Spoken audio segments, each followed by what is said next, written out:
لغمان د مینې، هنر، ادب، ښه فرهنګ، استعدادونو، میړانې او وطن دوستۍ ټاټوبی. قربت الابد وی هغه وطن او کلی قربت الابد وی چې چیرته مینه اتحاد وی هغه وطن او کلی قربت الابد وی هغه وطن او کلی قربت الابد وی چې سارا روح بدل شي او یو لا بل شي قربان چې نفرتونه ورکړي زړه په وحدت کړي ودان چې سارا روح بدل شي او یو لا بل شي قربان چې نفرتونه ورکړي زړه په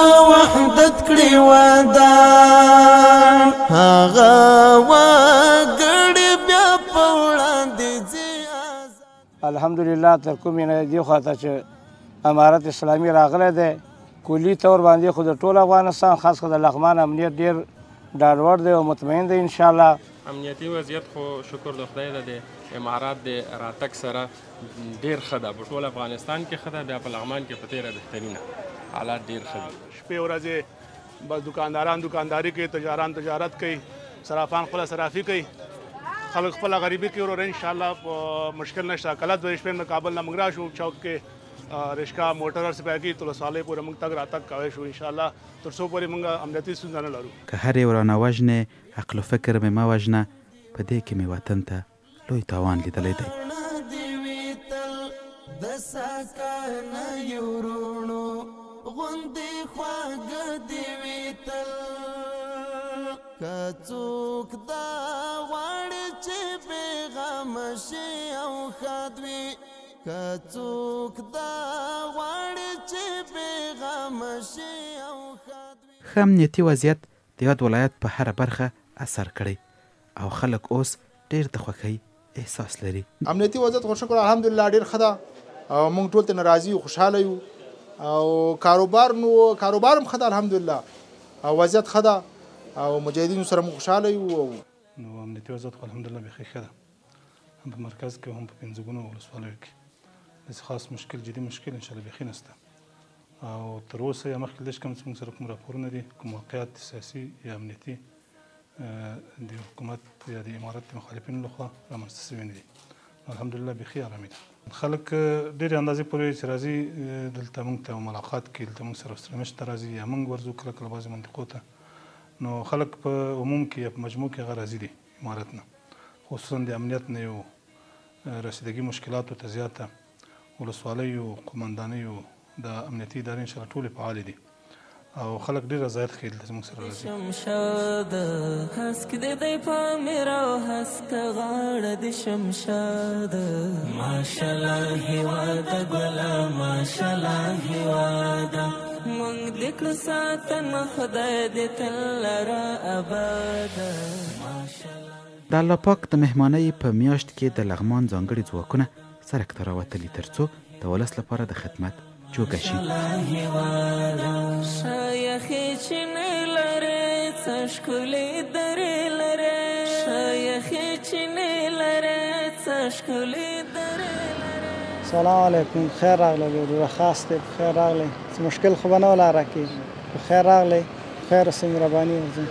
دوی د روژه ماتي پر رانږدې کېدو د سړک پر سر پر هغو کسانو خرما او اوبه ویشي چې لاره یې لرې ده او پر لاره پر دوی روژه ماتی کېږي. په همدې حال کې د لغمان والي شیخ شیر احمد حقاني د لارې رارسېږي، سمدواره د پولیسو له ځواکونو سره لیده کاته کوي او له دوی مننه کوي چې د ولس خدمت ته ولاړ دي. څنګه حال مجاهد ښه دی، خیرت ده، وخت په خیر ده، څنګه حالم ده، څه کوئ، څنګه ولاړ یاستئ، څنګه د خلکو سره تعامل څنګه د خبرې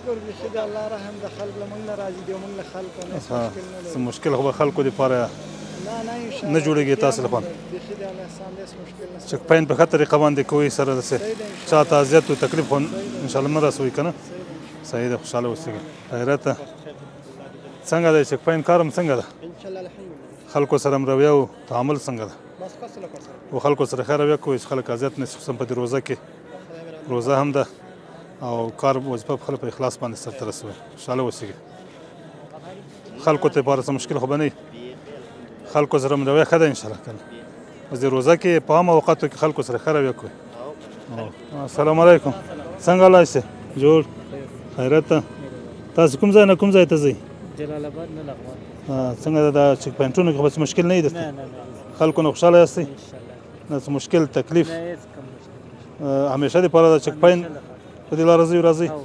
که څه مشکل یې موږ ته خو ویلی شئ. خوشحاله اوسېږئ. تاسو هم ښه یاستئ انشاءالله؟ خوشحاله اوسېږئ. خرما واخلئ جماعت. نورو ملګرو ته یم. السلام علیکم. څنګه حال استاد؟ ښه یاستئ؟ ستړي مه شئ. ښه یاستئ انشاءالله؟ کوم ځای نه کوم ځای ته سفر دې وړی دی؟ کابل نه لغمان ته. دا چک پوینټونه خو هم نه تکلیفوي بیخي؟ دا څه تکلیف خو به نه رسي تاسو ته. خوشحاله یاستئ انشاءالله؟ خوشحاله اوسېږئ. زه په مخه مخه سم. نو موږ په پوره اطمینان سره او په پوره ډاډ سره انشاءالله تعالی دا اطمینان ورکولی شو څوک په دغه ولایت لغمان کې انشاءالله تعالی هېڅ فر به نه ووهي چې بیا باندې پرې راشي. که هر څو دوی کوشش وکړي د خارج څخه دلې خو الحمدلله هېڅ نشته.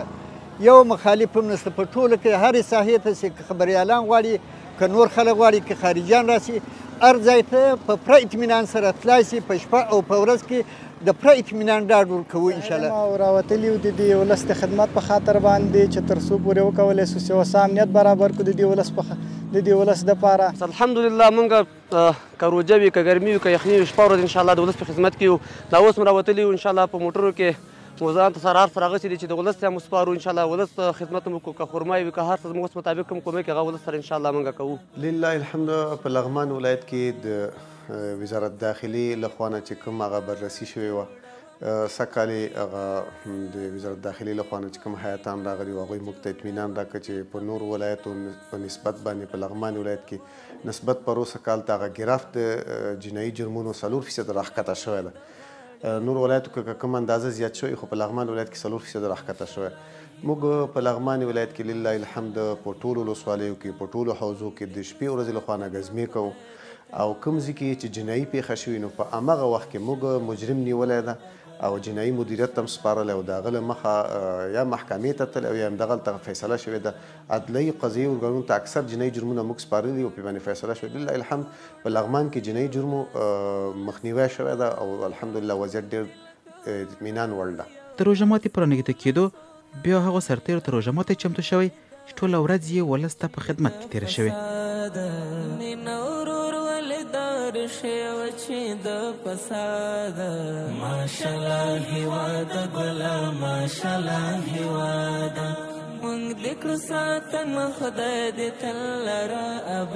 د روژه ماتي اذان کېږي. الله اکبر الله اکبر. لومړی د ماښام لمونځ په جماعت سره ادا کېږي او وروسته ښاغلی حقاني د اتلو سرتېرو سره روژه ماتی کوي. له روژه ماتې وروسته بیا د لغمان والي موږ ته د یاد ولایت په اړوند داسې معلومات راکوي. 2023 کال نو انشاءالله انکشافي پروژې په نظر کې شته. موږ سره مخکې دلته یو اداري جلسه وه. په دې جلسه کې د اقتصاد ریاست خپل هغه پلان چې درلودې په سکتوري ریاستونو کې نو هغه یې موږ سره شریک کړو. تقریبا 130 پروژې په آینده کال کې انشاءالله تصمیم شته چې هغه عملي سي او خلکو ته پکې کار هم برابر سي، ځوانانو ته هغه بېکاره کسانو ته. نو 130 پروژې که عملي کېږي انشاءالله دا ډېر لوی کار ده او لوی پرمختګ ده انکشاف په برخه کې او انشاءالله خلکو دپاره د کار زمینه هم برابره سي او ولسو خلک هم انشاءالله دې نه راضي وي. نو دغه یو اراده شته او دا په پلان کې نیول سوي دي. نو انشاءالله ډېرې اندازې پورې کوشش کوو چې هغه عملي سي او الله دې په دې کې موږ سره کومک مرسته وکړي. نو زموږ خو ټول د لغمان ولس ته او خلکو ته دا پیغام ده انشاءالله چې موږ به دوی خدمت کوو او ټولو اداراتو باندې هم دا موږ غږ کړی او غږ هم پرې کوو چې په خپله برخه کې د خپل مسؤلیت په ساحه کې د خلکو خدمت په ښه طریقه باندې وکړي. او موږ همیشه دپاره ډاډ هم ورکړی او عملي کړی مو هم ده انشاءالله عمل کې ثابته سوې ده چې زموږ دروازې دوی په مخ باندې همیشه دپاره خلاصې دي. همیشه چې دوی غواړي دلته راسي موږ ورسره ملاقات کوو، مشکل یې اورو. هغه مشکل یې که موږ په وس کې وي چې حل کړو حل کوو ورسره وکړو. پورته مقاماتو سره مشرانو سره موږ هغه شریک کوو او د هغې دپاره د حل لارې سنجو. خو زموږ پیغام دا ده انشاءالله چې موږ به همیشه دوی په خدمت کې یو. ټول ادارات د ولایت مقام په شمول باندې او دوی خدمت موږ په ښه طریقه انشاءالله.